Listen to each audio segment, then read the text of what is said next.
বিকালবেলা হইতে ওনার ওয়াইফ আমাকে ফোন দিছে, মাগিব এবার ফোন দিয়েছে, বলছে এরকম এরকম সাইফুল নাই। আমি কেমন সাইফুল নাই মানে? উনি তো আমার সঙ্গে কথা হয়েছে আসি, বলছে না এখন নাই। পরে আমি ফির সাইফুল অনেকবার ফোন দিলাম, ফোন ঢুকছে কিন্তু রিসিভ হচ্ছে না।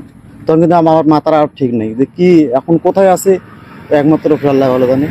তারপর আমি ফির ওনাকে বললাম যে আপনার শ্বশুরকে পাঠিয়ে দেন, ইলফান পাঠিয়ে দেন, আমি যাচ্ছি যে একটু না হলে একটা জিটি করে আসি, না হলে সমস্যার সমাধান হবে না। তারপর এখানে আসলাম, এখানে এসপির কাছে আসলাম, উনি বলছে আপনার লিখিত করে জিটি করেন, তারপর আমরা থানা কী করার লাগে করতেছি।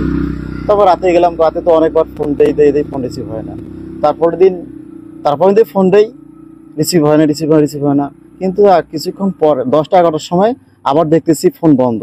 তখন থেকে কিন্তু আমরা আবার খুব আতঙ্কের মধ্যে ছিলাম।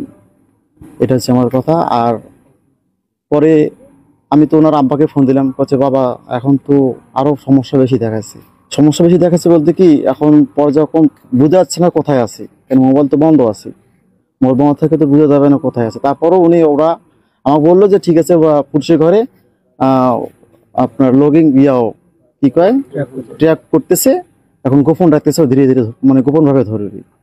আমার বাবাকে একবার ফোন দিচ্ছে, উনি বললো যে ওখানে যান।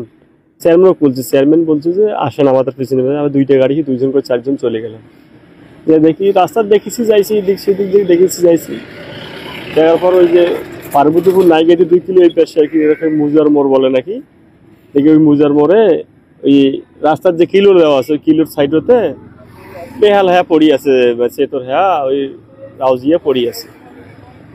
তখন গেলাম আমি, দেখি যেন আমি যে ওই চেয়ারম্যান শুদ্ধে হাত ধরি দাঁড়াইলে খাড়া করলাম। খাড়া করার পর ওই যে ওনার কাছে যে ফোন 2টা ছিল, ফোন 2টা আমার হাতে দিলে।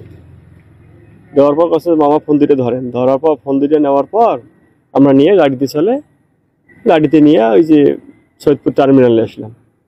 আসি ডাক্তারও দেখা, বলছে দেখি কোনো ব্যাপারে কোনো সমস্যা আছে নাকি, প্রেশার ডাক্তারের কাছে নিয়ে গেলাম। ডাক্তার বললো যে প্রেশারটা চেক করা লাগবে।